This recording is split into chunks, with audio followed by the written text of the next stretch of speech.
Paramashivoham Om Nithyananda Paramashivoham Om Nithyananda Paramashivoham Om Nithyananda Paramashivoham. Nithyanandam, please relax. You can now open your eyes and check the weight of the object. If the weight has increased,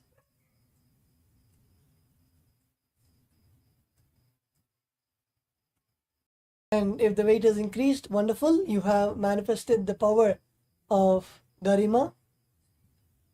And with that, we'll now be moving on to the next session of today, getting more and more prepared into receiving the Keshavarti Murti Darshan, which will be given by the Supreme Pontiff of Hinduism in just a few hours.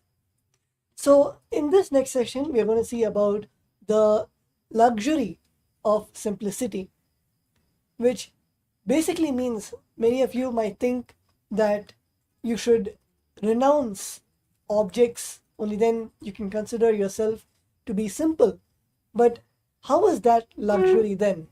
Isn't luxury having more objects, being more materialistic and not actually being simple in your day-to-day life? So in this session, we will be hearing where we'll be seeing how you can be complete with yourself, and there is nothing in the outer world, in the materialistic objects, which can either, if it is taken away from you, bring sorrow in you, or if it is given to you, bring joy in you. A beautiful experience is, I'm sure many of us had the opportunity of seeing our beloved Swamiji behind the screen.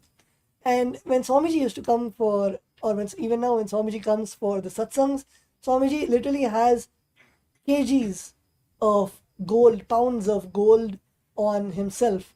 And Swamiji delivers the satsang. And the minute the screen closes, Swamiji will immediately just remove everything and put it away and just sit with one Rudrakshamala. And it is not that when it is taken away, it reduces the value, or when it is put, it increases the value. It is the completion from inside, which actually in Swamiji, when Swamiji adorns the gold, it is the gold which is blessed by Swamiji. So let's now hear directly from Swamiji on how all of us can be in that same space of the luxury of simplicity. Ananda Paramashivoham Om Nithyananda.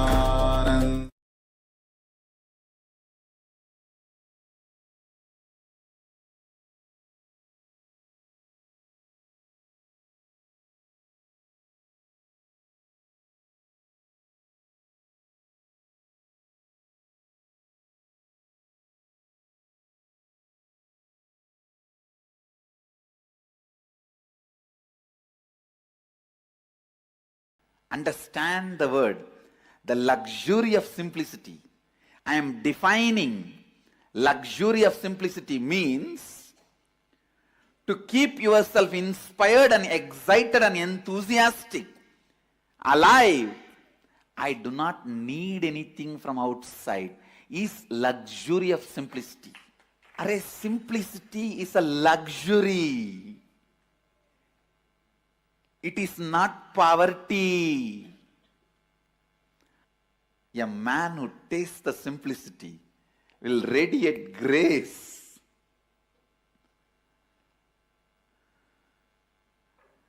The luxury of simplicity, it's the property of Mahadeva.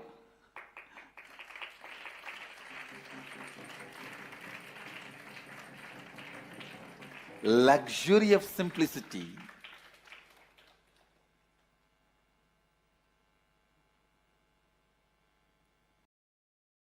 The ability to be constantly inspired, excited, alive, radiating.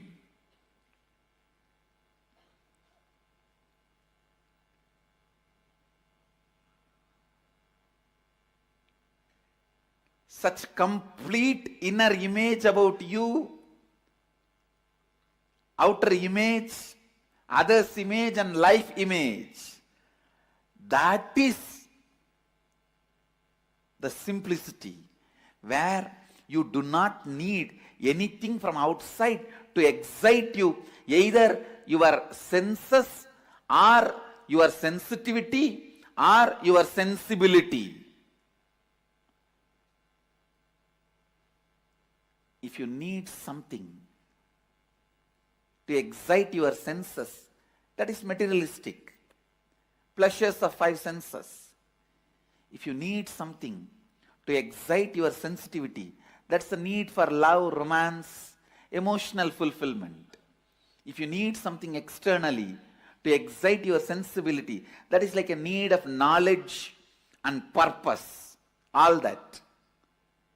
But a man who does not need all the three to keep himself enthusiastic, exciting, radiating, energetic, only he knows what is simplicity.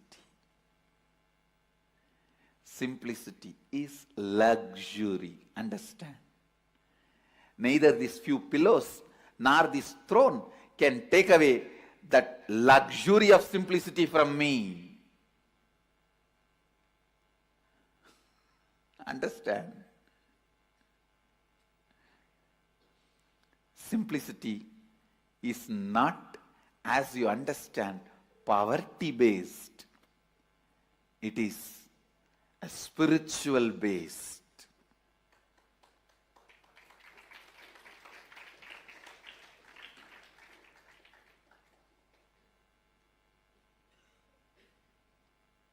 The inner space that decides everything about life. Whether somebody is simple or not is not decided by the dress he is wearing, or the jewels he is having, or the car he is driving, or the house he is living. Somebody can be living in a poorest, most poorest slum, but he may need so many things to excite him from outside. He cannot be enjoying, enriching, exciting himself from his inner space. Then he is the most luxurious guy. He is not living a simple life. Understand?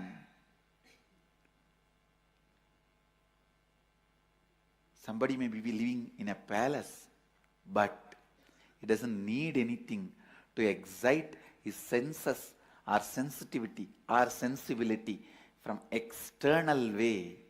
Nothing external is required to excite him in all these three levels. Then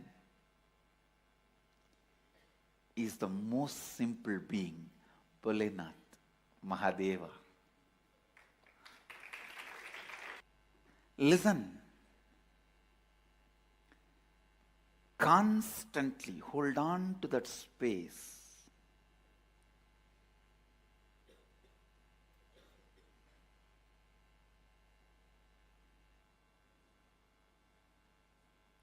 You are Mahadeva, Shivoham, without encouraging the logic which asks for external evidence and external witnesses. Instead, in the first, start building internal evidences and internal witnesses. The moment you remember, I am Mahadeva, let me be in the bliss of Mahadeva, in the experience of Mahadeva, in the knowledge of Mahadeva. Let your logic start functioning in that first. Let the Shiva Bodha be built. the first effect will happen on you is luxury of simplicity will happen. Simplicity, which is the biggest luxury.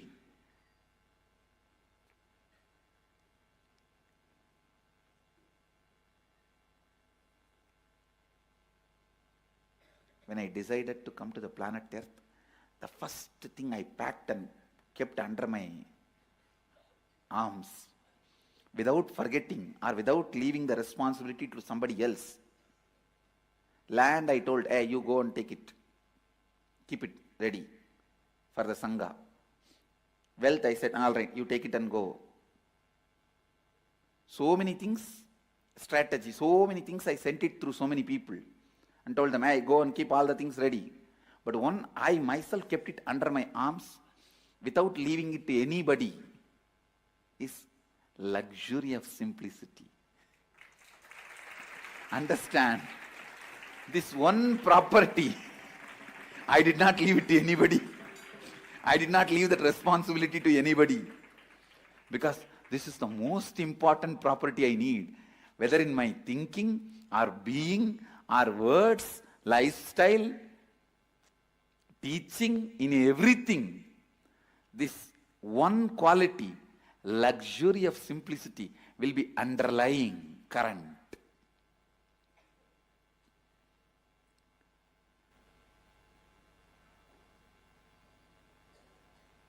I tell you, that's the biggest richness anyone can have. The ability to be never dependent on anything. Ability to be never dependent on anything.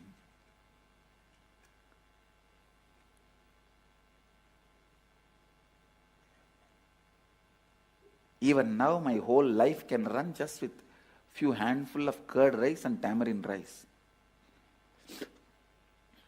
That also I am not dependent on it.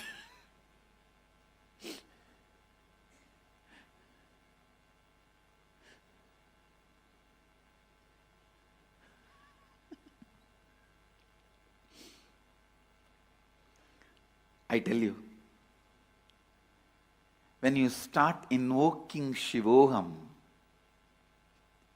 living Shivoham, digesting Shivoham,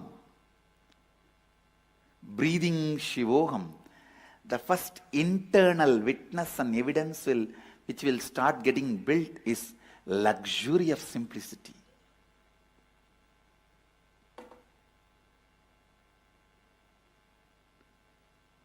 Grace of the independence.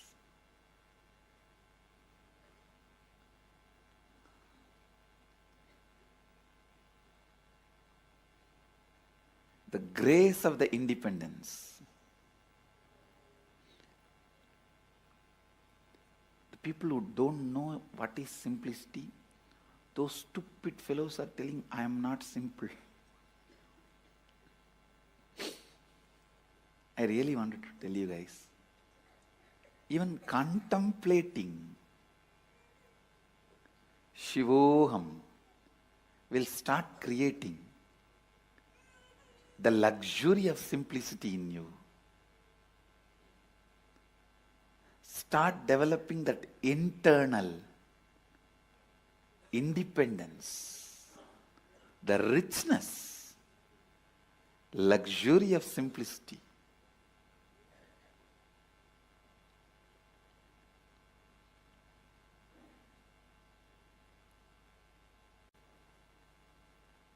When you cognize Shivoham,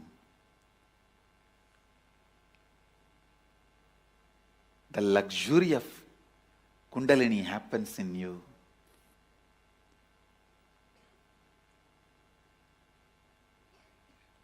You will be able to help anyone to experience Kundalini awakening.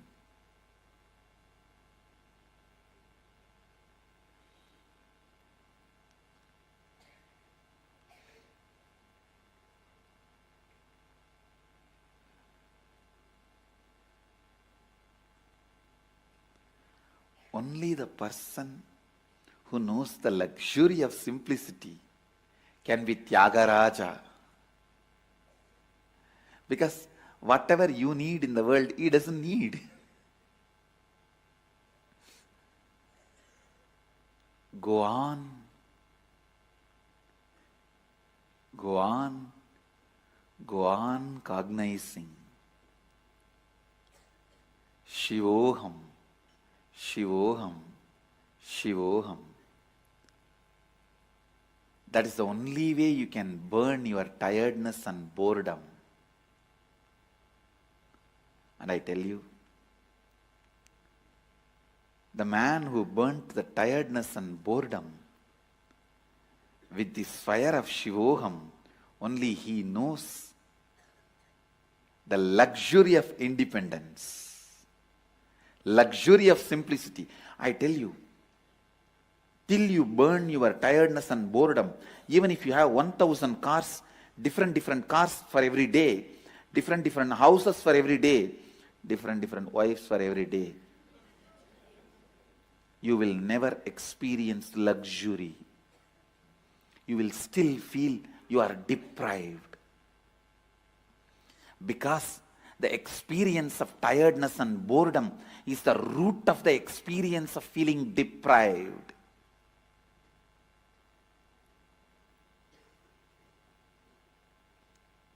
If you can be bored, not 1,000 car, even if you have 1 million car, you will be bored. If you can be bored, not just 1,000 houses, even if you have 10 million houses in all the best locations of the world, you will be bored.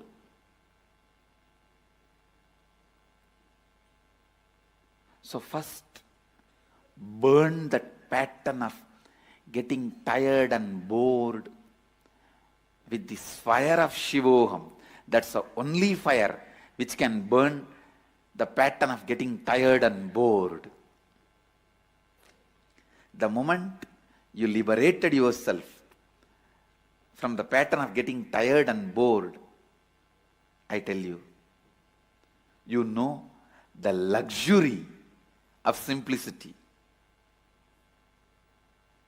You are ever enthusiastic, ever enriching, ever excited,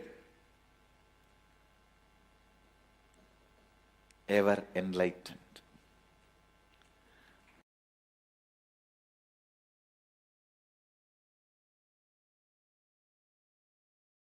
Anyone who has seen me in a very close quarters, my personal life 24/7.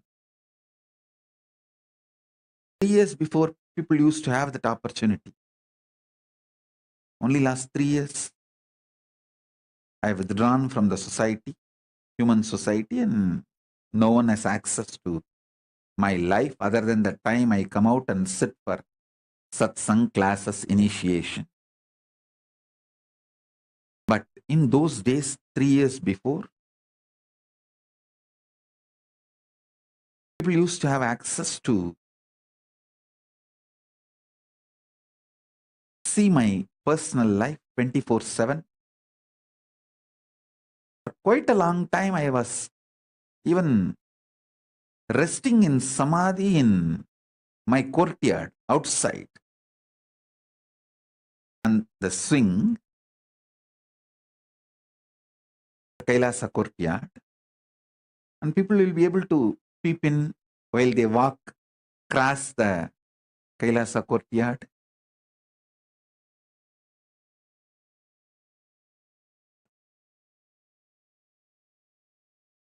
Day and night, anytime. People who had access to my personal life 24/7 knows very clearly how the system I am using, body and mind, is eternally, intensely, continuously inspired, excited, hardworking, alive, awake. That is why even now, many people try to find out in which time zone I am in. They are not able to find out because anytime I come to the session, I am fresh. Body is alive, no yawning, no tiredness. This fully alive. So you can't gauge my biological clock. You can't gauge what time I am sleeping, what is my daytime, what is my night time. You can't gauge. You can't gauge based on my body language and my body, the time zone I am in. Because I am alive 24/7. No tiredness, no yawning, no symptoms of anything related to biological clock. I tell you,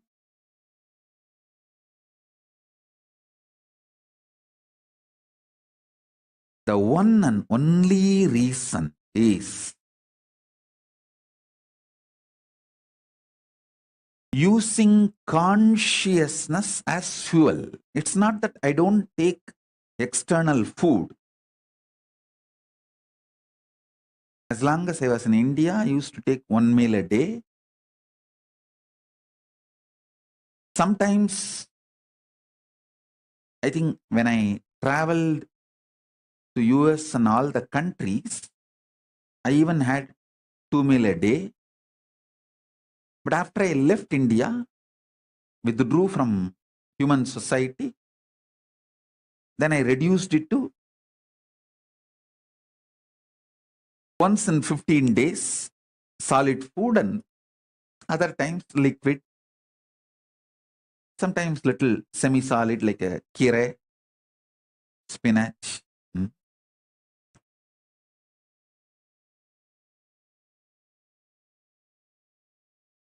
So nowadays, during the Maheshwara Puja, I take solid food. Please understand, it's not that I am not taking the food, the external fuel, but it is 90% less than what you all usually take. It's almost like a 90% less than what you all take. So understand, just make consciousness as a fuel for your body. When you feel the hunger, you will make Divya Sarira of Paramashiva for yourself.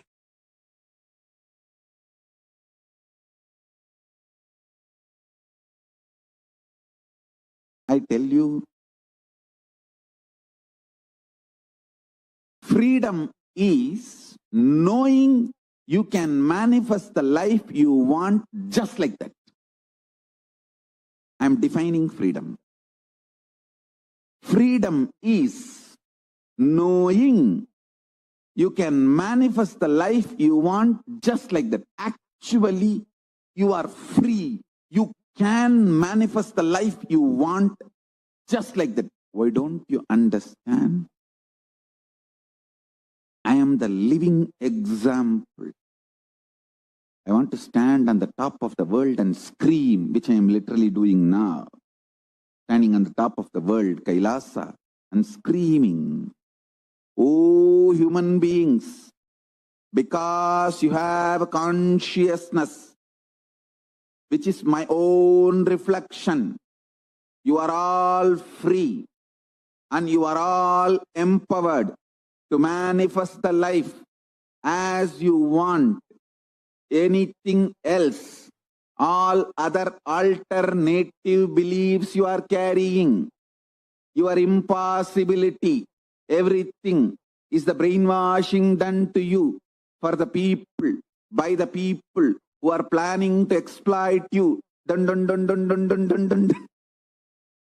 This is exactly what to do. anyone makes you feel you can't manifest the life you wanted is planning to exploit you. I tell you, your SDHD really does not matter. Your conscious decision matters. For example, I give you an example. Somebody, he decides today onwards, I will consciously surrender myself to Paramashiva and manifest Paramashiva in me. Then naturally self-doubt and hatred and denial, self-doubt, self-hatred, self-denial will wake up and say, what are you talking? You, Paramashiva? Paramashiva means he's a creator, destroyer, liberator. He does all the 5 actions. He creates, he maintains, he destroys, he pulls out of depression, delusion, and he liberates. How can you be Paramashiva? That your self-hatred, self-denial,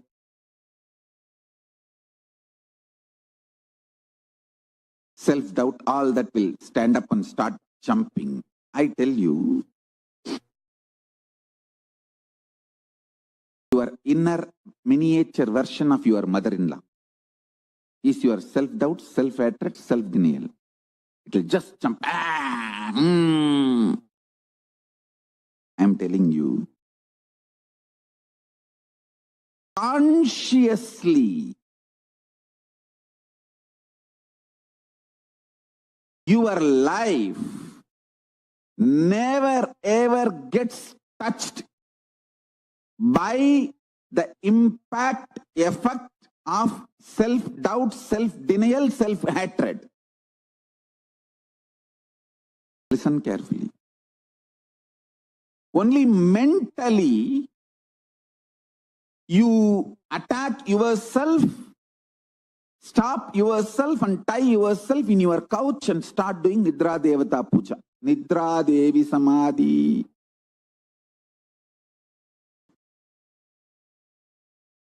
Listen.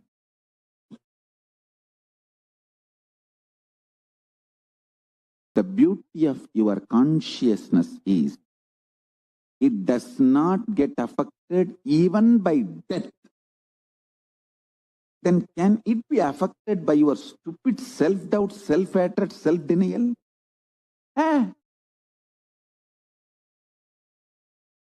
Loose. Loosani.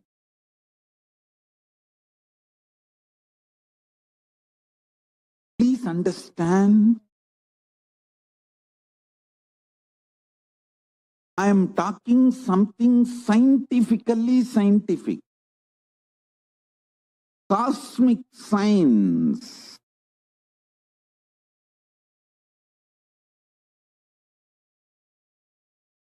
Your existence, what you feel as you consciously,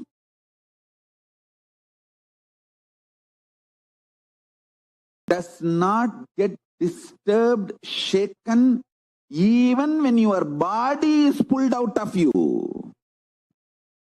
When your mind is pulled out of you, it doesn't get shaken by anything being pulled out of you. Listen, I am not brainwashing you. Keeping Mahadeva, Paramashiva as a witness, I am revealing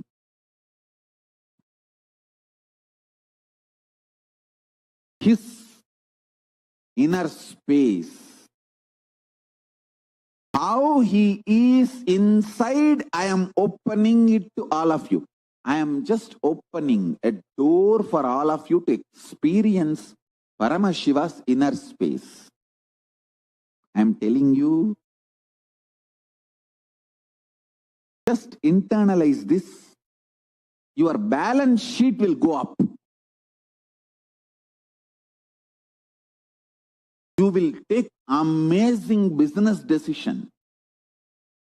You will take enlightened business decisions, enlightened relationship decisions, enlightened health decisions, enlightened life strategies. Your self-doubt, self-hatred, self-denial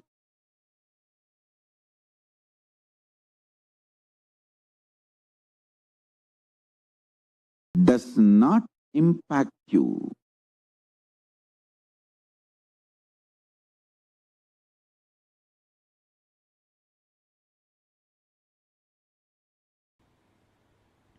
Anything you fill in your logic becomes your imagination.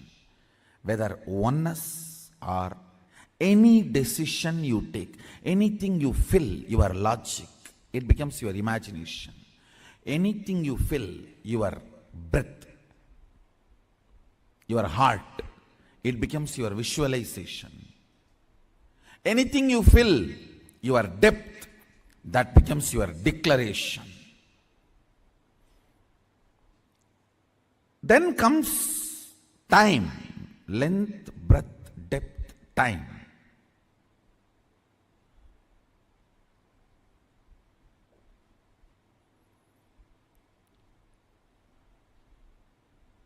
Only anything becomes part of your space can be ever yours.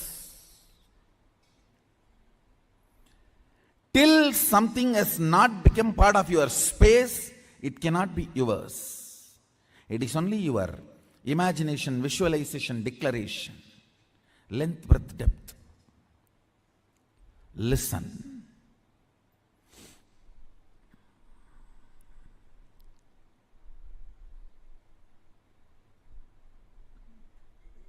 I made a statement, ferociousness breaks the time layer, removes tiredness, depression, boredom associated to length, breadth, depth, and makes anything as your space. The example story I gave, Bhishma. Understand? Two incidents I gave. In my life, one day I missed the morning Manglarati in Ramakrishna Mutt. Mutt has a beautiful routine. Early morning, during the summer it is 4 o'clock and during the winter it is 4:30. The morning Manglarati, everyone has to come and sit and do the spiritual routine. One day I missed the morning Mangalarti because I overslept. I did not do the cute analysis. Oh, what is the pattern? What must be the reason I overslept? I did not do all that cute diagnosis analysis. It was a ferocious decision. I think we should stop sleeping, that's all.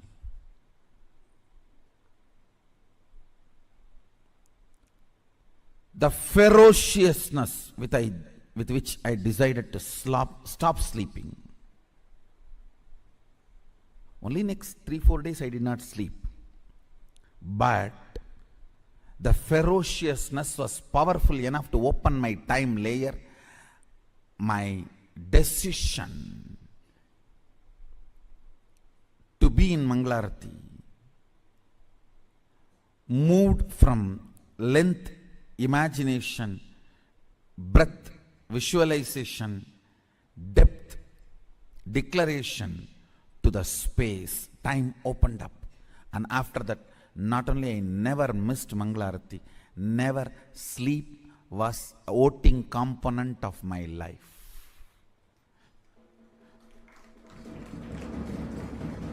Understand this word. Sleep lost voting right in my life's any decision. Any decision I took in my life, sleep, tiredness, depression, boredom, all the four are, see, tiredness is the chemical effect of sleep. depression is the psychological effect of sleep. Boredom is emotional effect of sleep. Coma is physiological, psychological, emotional effect of sleep. Death is the conscious effect of sleep.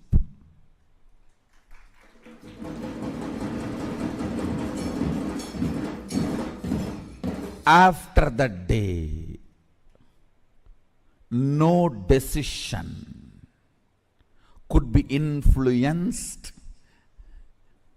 Understand? After that, no decision in my life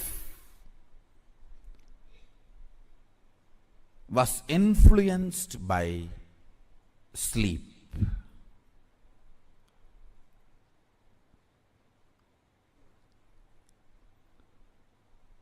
The story of Bhishma.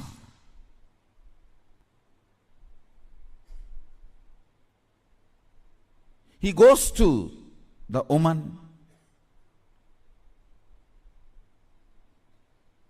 Santanu has fallen in love. Actually, he is going to pick up a girl for his father. That itself was not usual in Vedic tradition. And she expresses the fear that my son will not be a king. So I don't want to marry your father because you will be the king. Even if you don't become, your son will fight for the throne. See the ferociousness with which he handles the problem. He is not saying, don't worry, I will not fight, I will make sure my son does not fight. No.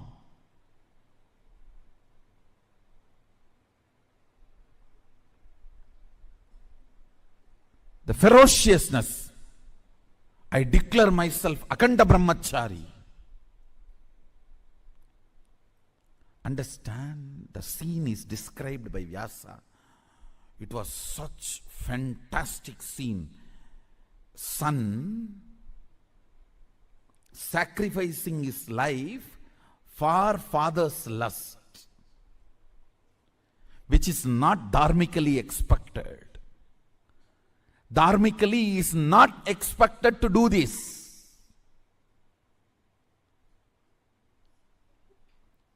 He just deals the whole problem with ferociousness and says, not only I will be a servant forever to the Hastinapur throne, he declares himself as a servant of the Hastinapur throne forever, and he died for Hastinapur throne till the end.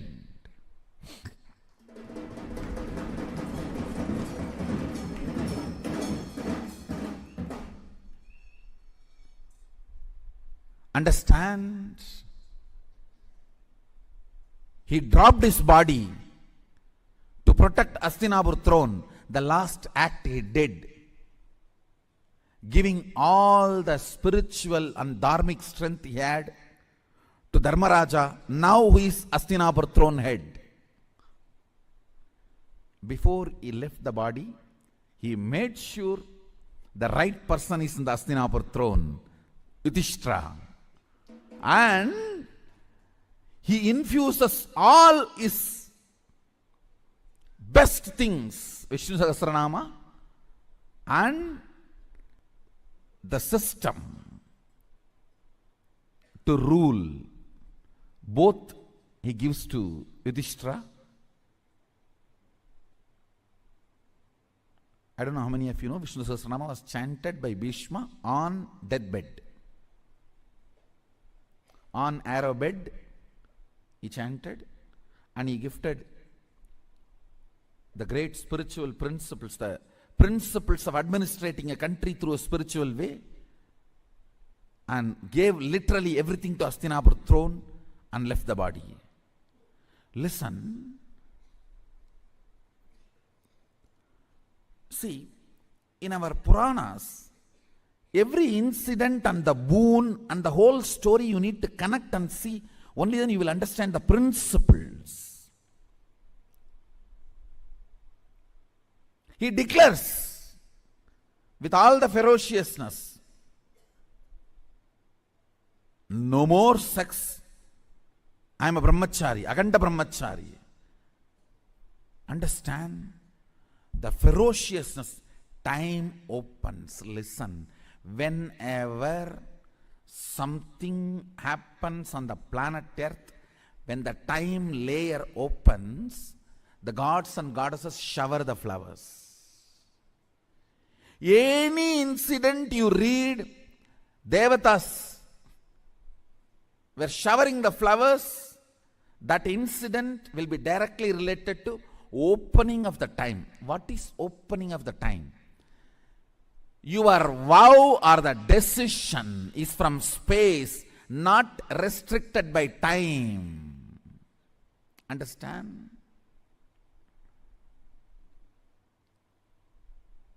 Something is imagination, visualization, declaration, if it is bound by time. The same thing, if it is not bound by time, it becomes your space.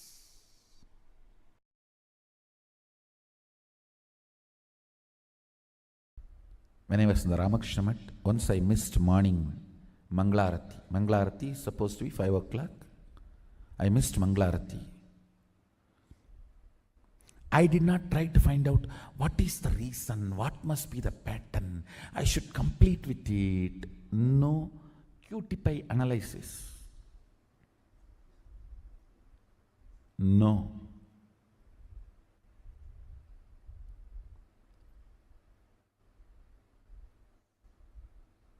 Simply I decided, no more question of sleeping, that's all. Tie the rope on the shika, tie it on the cart, over. Sit. Only if you sleep, you will miss morning Mangalarti. Stop sleeping, that's all.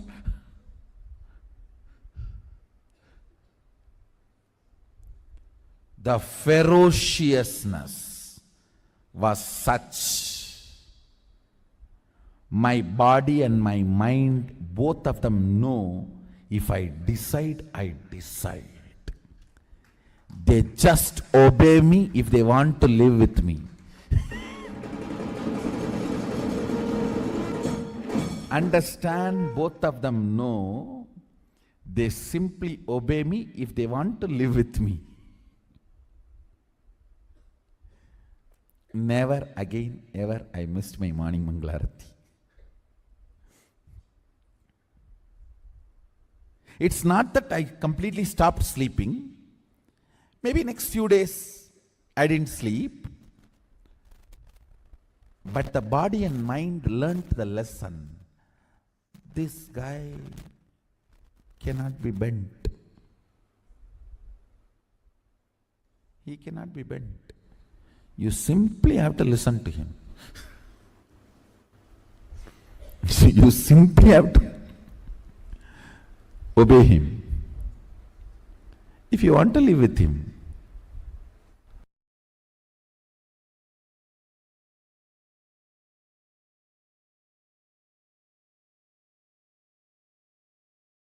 Nithyananda,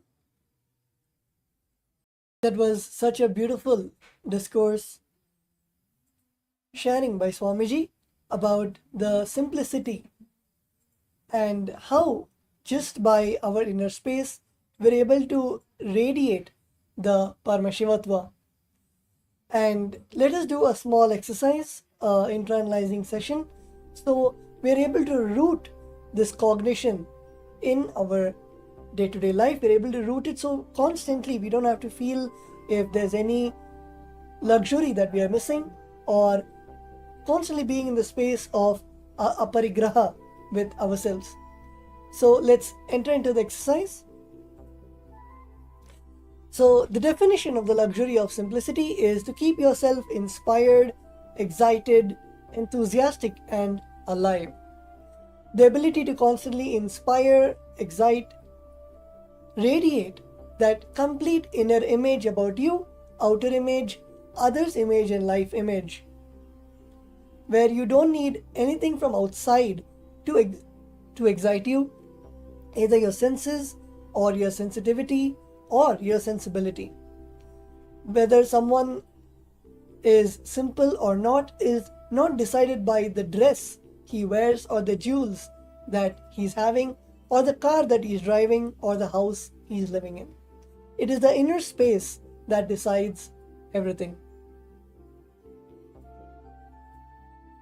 Here we can see, all of you can see in the picture projected to all of you, we can see the Supreme Pontiff of Hinduism in the Ramakrishna Mutt with the monks. From Swamiji was there in Ramakrishna Mutt, Chennai from 1995 to 1999. And we all can see how Swamiji shared the experience of when Swamiji was in the Ramakrishna Mutt, and Swamiji shared how when Swamiji missed the morning routine, Swamiji tied the shikha to the bed, and because of that, Swamiji made sure that he doesn't sleep, and the pattern of sleeping completely, he was so ferocious with himself. So this is the picture of Swamiji from that time. Constantly hold on to that space. You are Mahadeva, the space of Shivoham, without encouraging the logic which asks for the external evidences and external witnesses. Only the person who knows this luxury of simplicity can be Tyagaraja. Only then you can actually do Tyaga of anything that you have, because if you hold on, if you're possessive towards your house or your car or even the dress you wear, you would not be able to manifest that Tyaga inside you. And only when you realize this truth, like Swamiji, there are so many experiences where it would be an energy darshan and devotees would be coming, and suddenly Swamiji would just remove his full 1 kg gold mala and give it to the devotee for to bless the devotee and to keep it in their homes.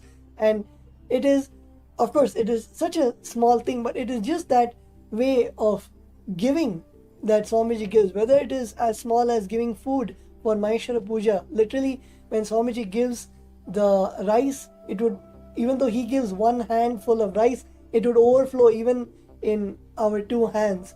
And that is the level of Tyaga that Swamiji has done, even for building Kailasa, the only Hindu nation.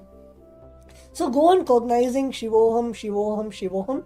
That is the only way you can burn your tiredness and boredom and actually experience the luxury of simplicity.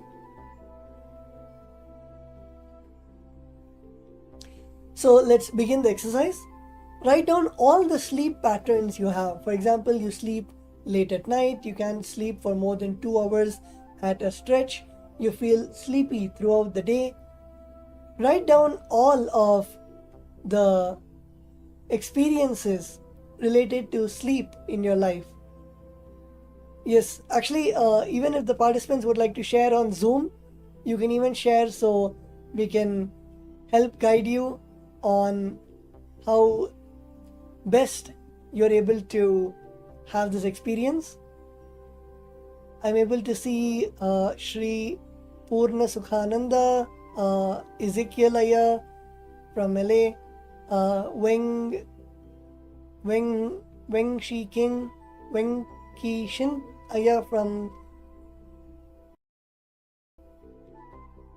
the Global Chinese Sangha. So even if you have any experiences, you can type it down. And the second step is examine and write down the thoughts or moods you generally have just before you go to sleep.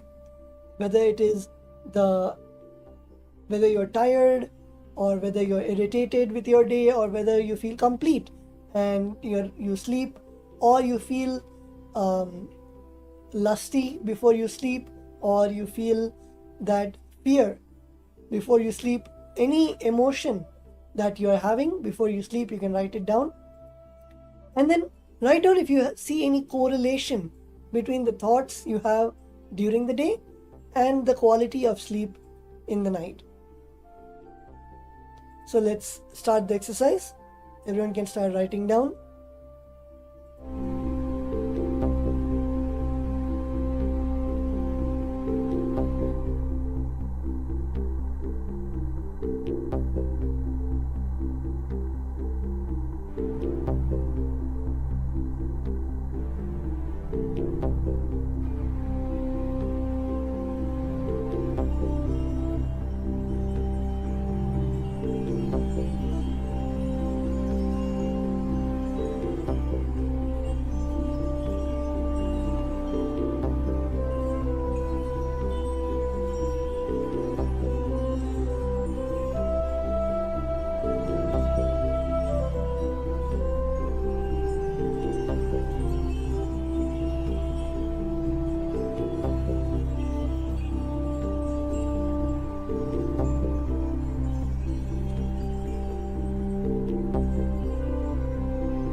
Nithyananda.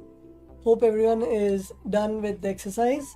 We also have a comment by Ezekiel saying, it just clicked. I was feeling sleepy and I saw I was visualizing, I was resting on a chair, closing my eyes. Then I realized I was creating that space. I decided to complete with it, and from the space of Paramashiva, I visualized myself wide awake and energetic, and now I'm feeling like that. Wonderful. Wonderful. That's a beautiful experience. So, with that same completion of the luxury of simplicity and being in that space of activeness, let's begin the power manifestation. We'll be continuing with the power of Mahima, the consciousness over matter, and let's now begin with the Shastra Pramana for the power from the Shiva Samhita, chapter 5, verse 76 to 78. Maranam khadyate tena sakena pina khadyate tasya syat parama siddhi pranimadi guna prada vayu sancharate dehe rasavriddhir bhave dhruvam akasha pankaja laptiyushamipavardhate. Death is eaten by him, he is eaten by none, he manifests the highest powers such as Anima, Laghima, Mahima. The Vayu, the wind energy, moves equally throughout his body. The juices of his body also are increased. The nectar exuding from the ethereal lotus also increases in him. This is the Shastra Pramana. The next is the Apta Pramana, the experiences of the Vedic Aptas and Rishis. Shiva nature was the name of a Rishi who lived with his beautiful daughter Pumbavai in Tirumailapur. He was a devotee of Lord Shiva. Such was his devotion to the Lord that in his mind and heart he promised his beautiful daughter Pumbavai in marriage to Tirujnana Sambandha. One morning, Pumbavai was in her 7th year, goes with her friends to the garden to pluck flowers. In the garden, the child gets bitten by a venomous snake and dies. Her grief-stricken father does not lose faith in the Lord. He collects his child's bones and ashes in an earthen pot and awaits for Tirujnana Sambandha and to fulfill his promise he had made in his heart. In his 16th year, Tirujnana Sambandha comes to Tirumailapur. The overjoyed father, with great reverence, invites the young prodigy to his abode and speaks of his beautiful daughter and shows him the pot. Tirujnana Sambandha had the pot brought out in front of Lord Kapali and sang the Padigam, which brings Pumbavai back to life. The girl rose out of the pot, now in her 12th year, so beautiful that words could not describe her. The devotees who had gathered around were overjoyed and sang the praise of the Lord. Shiva nature offered his daughter's hand in marriage to Tirujnana Sambandha, to which the god child politely replied that it would not be proper for him to marry his daughter as he had given her life. He consoled his father as best as he could and went on his travels with his devotees to sing the glory of the Lord. So let's begin with the guidelines for this power. You can start by turning on the video recording and put the Jnananjana between your brows in the third eye. Please sit comfortably. You can even do this with a partner where you're able to, we are going to be reducing the weight of either your partner or an object. So first you can record the weight of the object or of your partner and gaze intensely through your third eye without touching, and through the third eye change the weight of the object or your partner in front of you to either be heavier or taller. So let's begin the manifestation. Sit straight, visualize Bhagavan Paramashiva and Swamiji in your third eye,